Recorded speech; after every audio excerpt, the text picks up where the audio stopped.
Father Simon and the Underlings. What? Sorry, I'm just saying. This is going to go well. This is from Richard. Right. Richard. Well, my guess is that you're not... Not forgiven, already writing it down. Actually, I think you're probably right. After many years of working within the industry, Father Simon, I feel it's time to confess something from my cabin crew days that has sat heavily on my guilty heart for a long time. As I'm sure you know, us cabin crew are on aeroplanes for a lot more than simply serving drinks and snacks. We're highly trained in many aspects of safety and can put out fires, break up fights, save your life, deliver babies, and of course, should the worst happen, get you evacuated from an aircraft that finds itself in an emergency situation. The training is intense and difficult. Many people fail. But those that make it through the grueling 7-week course eventually make it onto an aircraft to do their first ever flight with real-life, full fare paying, genuine passengers. However, the other thing to know is that when one joins an airline, there is an unwritten rule that the person should be initiated in a way that fully immerses them into the working world of trudging about on planes 6 days a week. One such day in 2006, I was the purser when we were taking an aircraft out to Rome, and we had a newbie on the crew. A 19-year-old girl, let's call her Alice, fresh-faced and smiley and brimming with enthusiasm. Perhaps she had a little bit too much enthusiasm. Some might say she was a little overconfident in her role. Shiny and new out of training, Alice thought she knew it all. No problem was too much for her to deal with, and she had an answer for every passenger and crew member on the aircraft. She knew the exact route, she knew the exact speed of the aircraft, she was far too aware of every minutiae of the service we were to deliver to our passengers. She was, to put it bluntly, really rather irritating.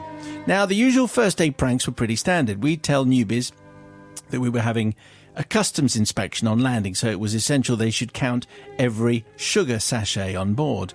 We'd replace the safety demonstration life jacket with a real one, which would blow up instantly when they pulled the red toggle during the pre-flight briefing.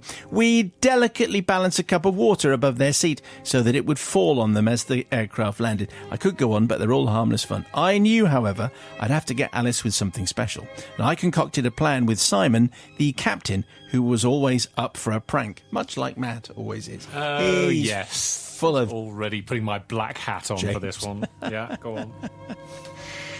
Now, normally on a short-haul flight, the pilots give us heads up over the PA when we have 10 minutes to landing, so we can start to prepare the aircraft.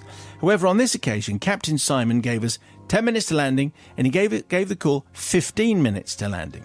Now, this was phase 1 of his evil scheme, and all the other crew knew exactly what was happening. Everyone except Alice. So we prepared the aircraft for landing as normal and then took our positions in the jump seats ready to land. However, we didn't land, we continued to fly. Alice looked confused in her seat, glanced at her watch, expecting to hear the aircraft gear lower, which would mean we had about 90 seconds to land. No such noise came. Playing my part, I popped into the flight deck, where all was well and normal, except the sly and deceitful smile on mine and Simon's face. Returning back into the passenger cabin, I walked hurriedly down to Alice's seat, and with a worried expression on my face, I explained to her that there was a problem with the landing gear. I told Alice that as the most junior member of the crew, we would need her to try and help dislodge it. What? She was to head to the middle of the aircraft, just behind the wings, in the middle of the aisle, and jump up and down in the middle of the cabin as hard as she could to try and dislodge the stuck landing gear. Now, obviously, in these situations, we didn't want to alarm the passengers, so if any one of them were to ask what she was doing, I told Alice to say, "These are my judo exercises that I like to do every day. You should try them once we've got back into the landing craft." Once you're on ground, That's the perhaps. one. Yeah. Alice looked horrified. The perfectly made-up face drained of colour, and her overly smarmy demeanour vanished instantly. But clearly keen to save the day, she did as she was asked. She walked to the middle of the passenger cabin and, without saying a word, jumped up and down as forcibly as she could, stamping. Several passengers turned to see what was going on. Her hair fell loose from her perfectly coiffured donut. Sweat began to form on her foundation-stained brow. A good 30 seconds passed of Alice jumping up and down in the middle of the aisle, and still the gear hadn't dislodged. Meanwhile, the rest of the crew and I were hiding behind a curtain. The galley, that's where we were, crying with laughter and doubled over. A peek round the curtain a few seconds later showed Alice to be on her hands and knees, banging the airplane floor with her hands, screaming, "Come on! Come on!" This was far too much for us to bear. We collapsed into uncontrollable laughter.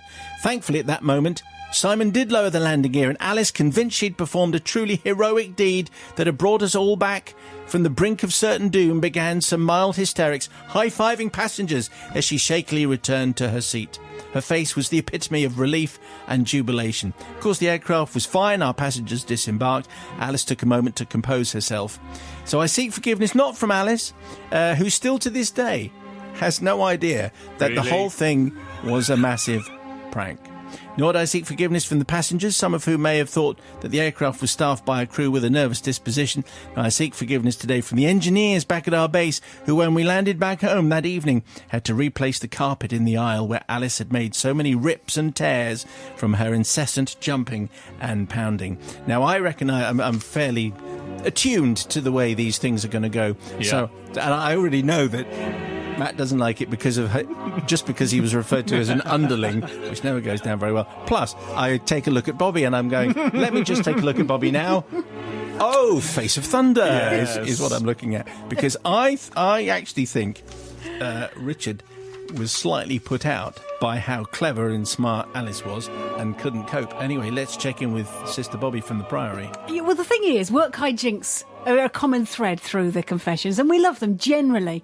The thing is, you're on a plane, and that puts hijinks in a completely different situation, because you're in a plane, you're in a tin can in the air. So I'm really worried about hijinks when you're in a tin can in the air, regardless of the physics. The other thing I'm a little bit concerned about is, doesn't Alice know how her plane is put together? Doesn't she know that she's banging up and down on the wrong floor? That actually the floor of the cabin is not the floor of where the landing gear is. It's going to have a little impact. I'm more worried about why Alice is in charge of safety of all of us, actually. That concerns me. Richard, you are unforgiven. You don't mess around in planes. Go on then, Matt. Well, yes, I mean, I'm going to go along with Bobby on this. Number one, I think for this gag to work, the passengers needed to be in on it, because you're on this plane, and if I was on a plane and somebody started jumping up and down in the middle, I'd be a little perturbed. So in order for it to be funny, everyone else needs to be in on it as well as, and not her. And also, landing gear, obviously, is at the front of the plane, and at where else? It's on the wings, isn't it? It is on my toy one.